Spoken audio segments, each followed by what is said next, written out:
WNYC Studios. Note to Self is supported by Enterprise Florida, the official economic development organization for the state of Florida, offering immense opportunities for your business to grow, innovate, and explore. Curious about what Florida could do for your business? Learn more at www.floridathefutureishere.com. Note to Self is supported by nonprofit Mozilla, dedicated to an internet that works for all the people. Mozilla is a proud supporter of Note to Self's privacy paradox and the fascinating look at technology, humanity, and the sometimes gray matters in between. Mozilla.org. He installed a program that every 2 minutes would take a photo of me out of my webcam and email it to him. And I had no idea this was happening, so I'm picking my nose. It's Note to Self, the tech show about being human. I'm Manoush Zomorodi. And hacking? Look, it's just a fact of modern life now, right? I don't want to be fear-mongering about it. And I'm not talking about corporate hacking like Sony or Ashley Madison. And I don't mean government hacking either, like the FBI asking Apple to hack into the iPhone that belonged to the San Bernardino shooter. How much would it take, really, for someone to hack your life? And how much do you really need to be worried about it? This was one of the more bizarre and dangerous pieces of stunt journalism I've ever done. I'm glad you're calling it what it is. Our new Note to Self friend, Kevin Roos, sacrificed himself to find out just how far hackers can go, if they really want to. If you don't know him, Kevin is the news director of Fusion. He's a really well-known tech journalist. He's also the co-host of Fusion's new documentary series, Real Future. Yeah, no, I like to put myself in the middle of the story. I'm a narcissist like that. But usually it doesn't involve so much damage to my life. Kevin went to find some of the world's best hackers, and he asked them to put him to something called a pen test, a penetration test. Usually, Fortune 500 companies use this term. It's what they do to test their digital weaknesses. Basically, Coca-Cola will bring in a hacker, for example, and say, I want you to spend a month trying as hard as you can to get into our systems, exploit vulnerabilities, take advantage of weaknesses in our infrastructure, and then report back to us what you found so that we can fix it. And I thought, well, what if I could do the personal version of that? What if I could have my own pen test? Do you consider yourself pretty security savvy? You know what I'm saying? How savvy are you? Yeah, I mean, I'm an above average user of most computer services. I take precautions. I don't click on pop-up ads. I don't respond to Nigerian princes. I do use two-factor authentication. I use a password manager. I use strong passwords. I thought they probably wouldn't get my bank accounts, but they might get, my old eBay account that I never use anymore or something like that. Turns out there are two different ways that hackers can get at us. There's the conventional way, malicious code that gets written to get inside your computer. We'll get to that in a minute. But first, there's actually a more traditional method, conning people, or as the techies call it, because of course they need to give it a different name, social engineering. I had posted on Twitter just a normal, picture of my dog who's very cute, and they found that and they blew it up and they image enhanced it, and they saw on my dog's tag my home address. Oh my God. So that's how they found my address.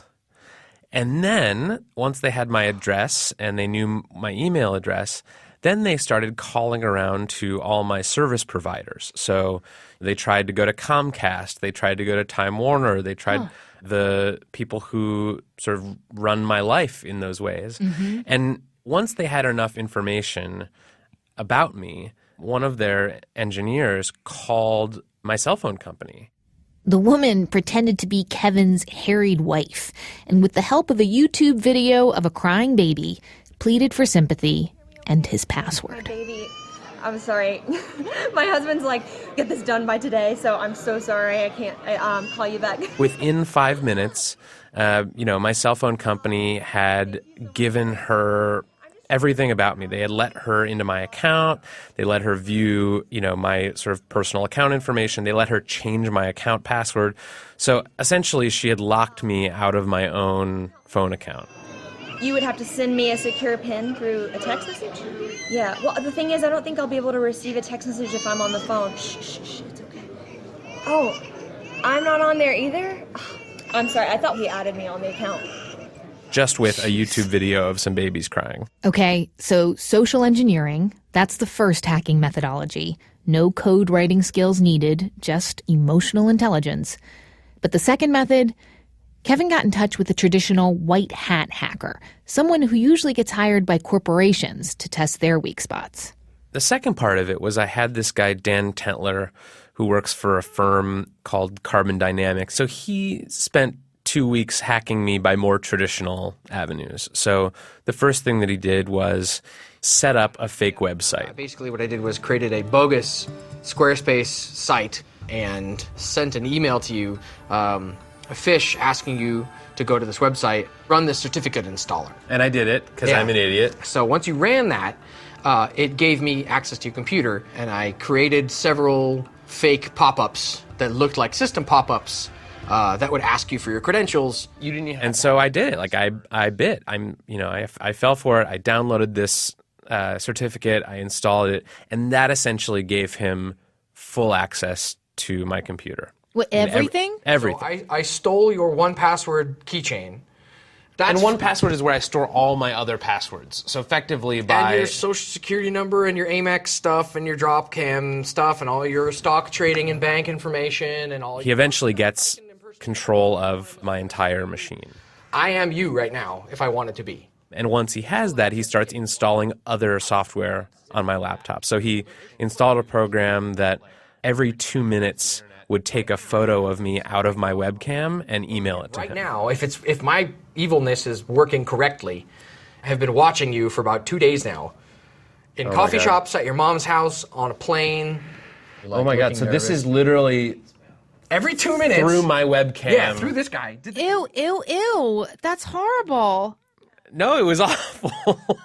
And I had no idea this was happening. So I'm picking my nose or, it's not like glamour shots that he was getting. It's really bad stuff. So I think that was sort of the most shocking thing. But he also did things like he got into my Nest camera that I have on the outside of my house for security. He was able to get in there and actually showed me footage that had been taken from my own security camera.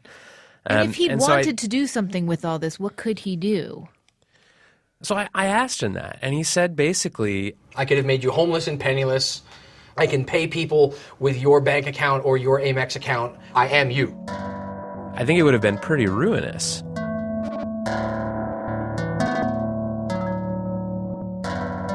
Access to bank accounts, people's homes, and intimate pictures of nose picking.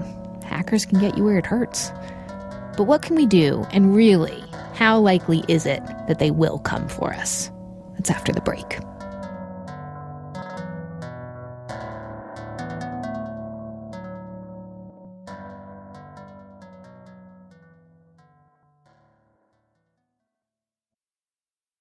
Note to Self is supported by Mozilla, the technology nonprofit that believes every person should be in control of their own privacy on the internet. Mozilla uses and promotes plain language policies that give people straight talk about their online privacy rights. And Mozilla builds privacy into its own products. Their Firefox browser features a forget button and private browsing with tracking protection. And the new iOS browser, Firefox Focus, is set up for maximum privacy by default. For more, visit mozilla.org/privacy. Note to Self is supported by Squarespace, the simplest way to create a website. This new year, make your next move with Squarespace. Whether that's starting a business or launching a passion project, no matter what your goals are, Squarespace's award-winning templates can help you present your ideas to the world beautifully. Use offer code NOTE for 10% off your first purchase of a Squarespace domain or website. Squarespace.com. Make your next move. Make your next website. Hey, what's up? I'm Jessica Williams. And I'm Phoebe Robinson. And we are back this spring with an all-new season of our hit podcast, Two Dope Queens from WNYC Studios. It's comedy, it's conversation with your fave celebs. It's me and Jess telling trife stories about my Bono obsession. Ugh, gross, dude. Why are you even bringing that up right now? Anyway, this season you'll hear from John Hamm, Carrie Brownstein, Tig Notaro, Gabrielle Union, and more. Ooh, my pits are sweating just thinking about Cool it. down, girl. Come on over to Two Dope Queens wherever you get your podcasts. And Bono, call me.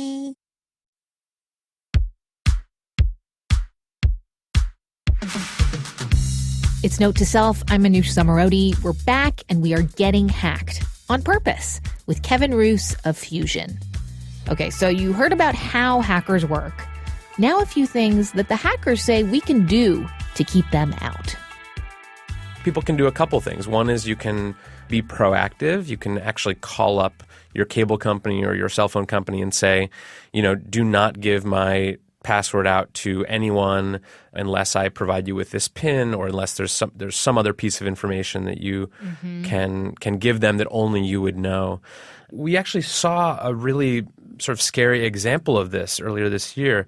A teenage hacker got into the personal email of the director of the CIA by posing as a Verizon employee.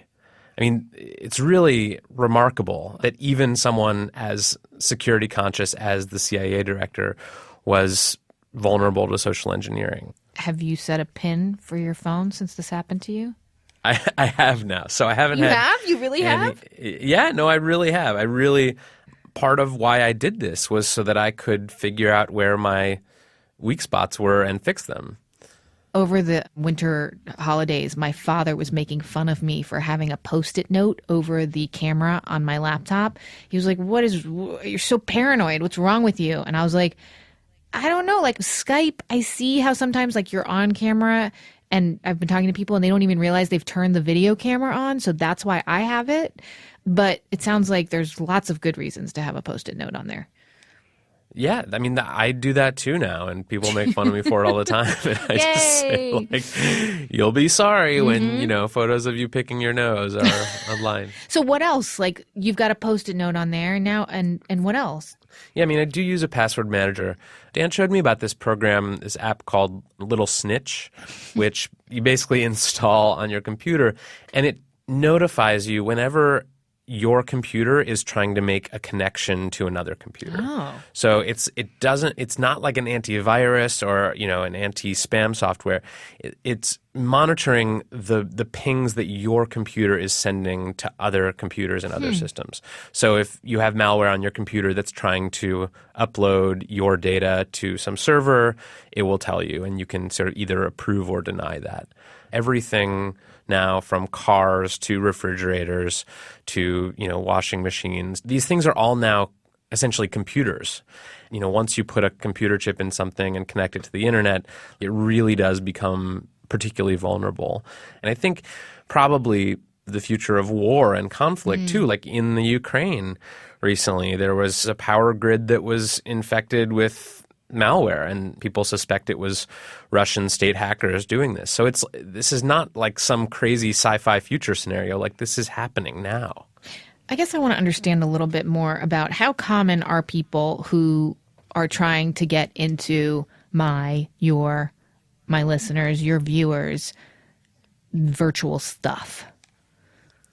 Well, so everyone is vulnerable, but for 99.9% of people, no one will ever care enough to want to spend the time and energy hacking you. I talked to one hacker, he's a guy who's worked at Google and The Intercept and all these other places, who compared it to like... Do you worry about trained martial artists beating you up in the street? Not particularly. But you're aware that they exist. You're also aware that you probably couldn't do anything about it if one of them wanted to beat you up in the street. Probably not. right? And I mean, you can actually possibly think about the danger that hacking poses to you right now in much the same terms. But the thing that I would add to that is that people become targets for all kinds of reasons because they have crazy exes who want to get revenge on them and hack their computers and leak embarrassing things because they get momentarily famous or they're in the news. Basically, anyone who is notable enough to appear on the radar of someone who's looking to do some damage, I think the lesson there is that there's very little you can do to stop it. If someone with enough time and enough motive wants to attack you, they will. And I guess the final, most important question is, Kevin, are you still posting pictures of your dog online? I am, but only on Instagram where I have a protected account, so no one will be able to spot me through my dog's tag again. Or just take the tag off, I guess, for all photos. Like, what's your dog's name? Should I disclose that? Oh, you Is shouldn't that gonna disclose make it. me You're vulnerable? absolutely right. There's no reason. You're absolutely. Are you hacking me?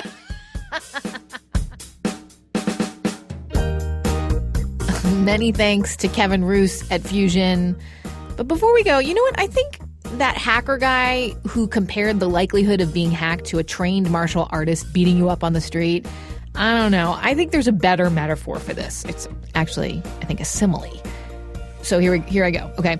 Sure, it would be great to live in a world where no one gets attacked, online or off, but asking your phone company to create a PIN or installing a program like Little Snitch, proactively protecting yourself from hackers, is more like taking a self-defense class, right? I mean, it's unlikely that while walking home tomorrow, you'll be attacked by someone. But if you are, it would be awesome to know how to kick said attacker in his crotch in the most devastating way possible, right? And even if you never have to use your crotch-kicking skills, isn't it nice knowing you have them? Plus, added bonus, won't you just feel more relaxed walking home every day? In other words, yeah, if you really want to feel more relaxed online, having all these gadgets, take the steps.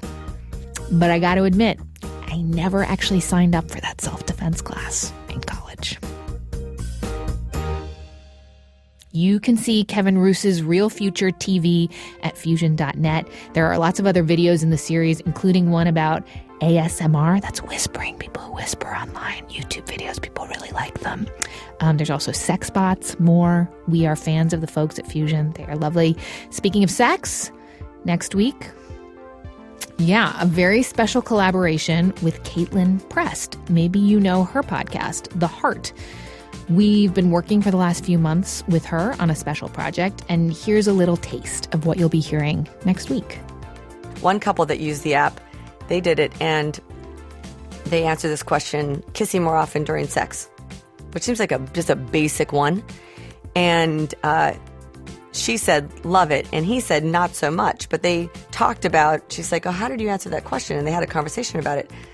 And they'd been married for 30 years, and they'd never talked about kissing during sex. That's next week. You can get it delivered automatically and for free by subscribing to Note to Self wherever you listen to podcasts. And if that's on iTunes, please take a second and rate us too. You know, just doing that little thing where you click some stars, it actually makes a big difference for us. It gives us a boost in the rankings, for real, gets us in front of more people. And thank you in advance. The Note to Self team is Jen Poyant, Ariana Tobin, Amy Eason, and Joe Plord. Note to Self is a production of WNYC Studios. I'm Manoush Zomorodi. Thanks so much for listening. Can't wait to see you next week. Okay, laughing. I gotta laugh. Ha ha.